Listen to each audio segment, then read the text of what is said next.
So Peter and his buddies, really there absolutely is a vaccine cabal. They all suffer from groupthink, and they have invested in the logic that vaccines can solve all infectious disease problems.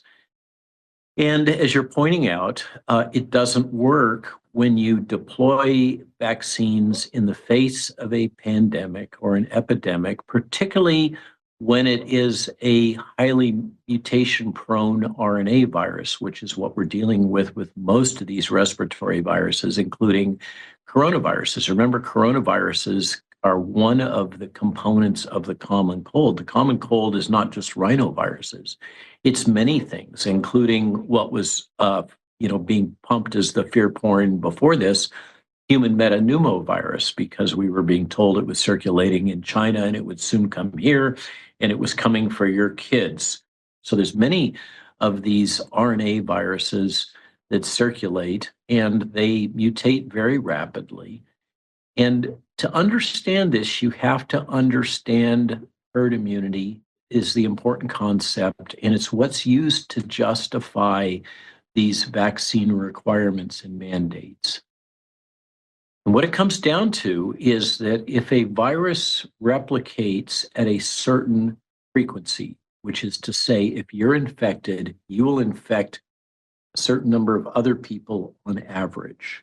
Okay, so when you're infected with no other interventions, and you go into the population and you generally infect 2 other people, statistically, then it would have what's called an R naught, or replication coefficient, of 2.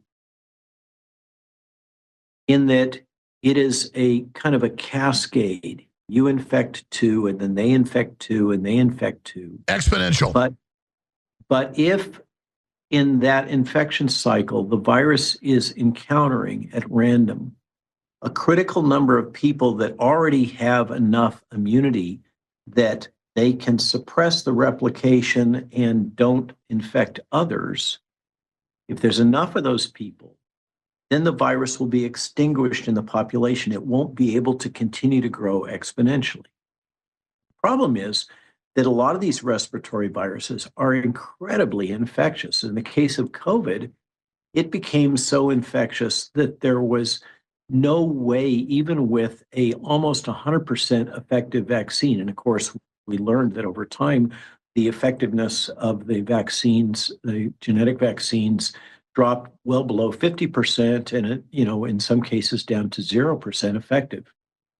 And so if you already have an ongoing epidemic, it's already spreading in the population, it's already infected a very large number of people, then it becomes almost impossible to quench its spread by then starting to vaccinate. And what happens is, with a partially effective vaccine, if you start deploying it, all you do is you drive the virus to be able to escape the protection afforded by the vaccine, by this partially effective product. If you vaccinate into that situation, what you'll do is drive evolution of the virus, and that's exactly what happened with SARS-CoV-2, and it's what is going to happen now as they're trying to vaccinate their way out of the bird flu outbreak in chicken flocks and duck flocks and turkey flocks.